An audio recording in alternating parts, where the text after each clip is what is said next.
Olá, meus amigos, sejam bem-vindos ao nosso canal. Hoje nós vamos divulgar, mais uma vez, divulgando o ensino da oclusão funcional.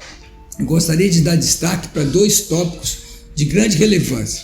Primeiro é, como disse o professor Peter Dawson, né?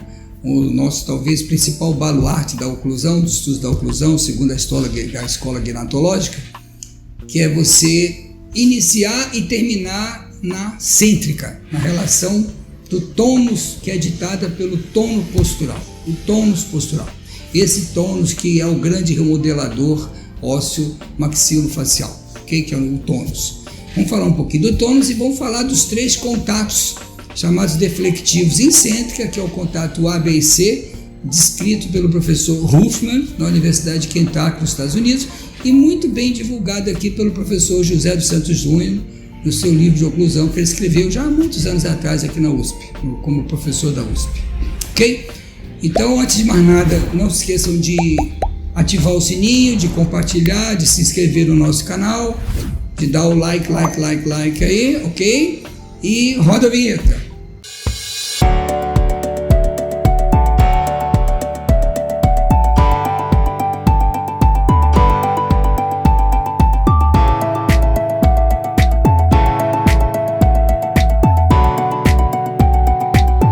De acordo com o professor Peter Dawson, né, que eu citei agora mesmo, ele destaca o seguinte: quem trabalha especificamente, quem focaliza a oclusão, tanto na reabilitação oral, na periodontia, na ortodontia, na ortopedia, ou seja, é a base da odontologia. Você tem que começar pela relação cêntrica, tá? Então, essa relação cêntrica, ela existe em muitas definições, cada um define de um jeito, mas é uma relação muito individual. Porque, como dizia há 20 e tantos anos atrás o professor José Lázaro Barbosa, é uma relação interligamentar, ou seja, uma relação de tônus postural que é ditada, que é propiciada pelo sistema neuromuscular. E é claro que isso aí vai influenciar o aspecto emocional, a postura individual, o momento até que está o indivíduo, mas ela não foge muito desse ponto dentro de uma visão mais estática. Ela está bem centralizada e bem posicionada dentro, os côndilos bem centralizados e bem posicionados na cavidade glenoide, de onde pode se fazer todos os movimentos e o paciente não tem sobrecarga neuromuscular para executar isso. Então, partindo dessa relação cêntrica, que é individual de cada paciente, que nós temos, cirurgiões dentistas, que conhecê-la bem e manipular o nosso paciente, né? Como dizia o professor Aubrey, em 1978 ele publicou um artigo no American Journal, dizendo que todo cirurgião dentista, seja ele ortodontista ou não, tinha que manipular o seu paciente em todas as consultas. Para quê? Para você se habituar, se acostumar a identificar a relação cêntrica. Então é muito importante você ter esse conhecimento e saber colocar isso clinicamente, né? Aplicar isso clinicamente, para você começar certo e terminar, evidentemente, certo em todos os seus casos, e aí visando que um resultado mais rápido, melhores resultados, como eu disse, resultados mais estáveis, mais previsíveis, quando você trabalha levando em conta a relação cêntrica. A relação cêntrica, clinicamente, ela é super importante, porque ela vai estar bem ligada à estabilidade condilar. Um dos aspectos mais importantes para nós da odontologia, que vai estar relacionado com a postura, quando nós falarmos de oclusão e postura, nós vamos adentrar um pouco mais nesse tópico, é a posição condilar, quer dizer, a estabilidade condilar, sem deslocamento para a direita ou para a esquerda por compensação.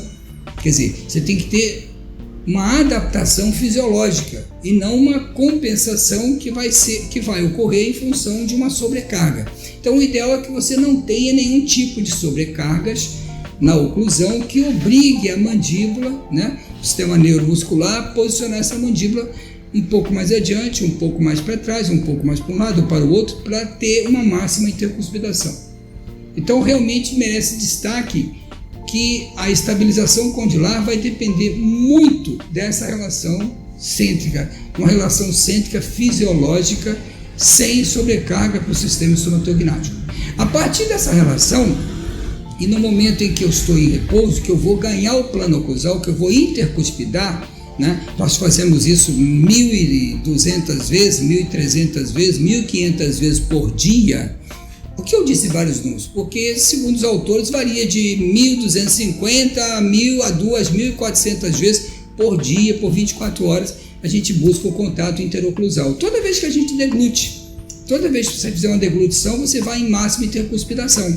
Quando eu falar em DTM, eu vou falar o porquê que isso acontece. Porque precisa acontecer, né? Então, nesse momento que você vai ganhar a máxima intercuspidação, se você não tiver com os arcos bem alinhados, cada ponto cêntrico na sua respectiva área cêntrica, se não tiver uma simetria e uma relação de dependência, de uma simbiose, perfeita harmonia nesse encaixe, pode ter um primeiro contato. E esse primeiro contato, normalmente, ele foi classificado como contato A, B ou C, de maneira onde que ele ocorra. Tá? Então, se a mandíbula, o molar inferior, quando ele contata, em vez de ele contar na sua área cêntrica, que seria o centro da fóssula, ele contactar na trajetória de trabalho superior dele, quer dizer, na vertente interna da cúspide vestibular, ele vai deslocar essa mandíbula para o lado oposto para poder conseguir esse contato. Esse é o contato chamado contato do tipo A, né? Que ocorre muito. Nós vamos precisar depois de entender bem esses contatos, saber por que eles ocorrem, né?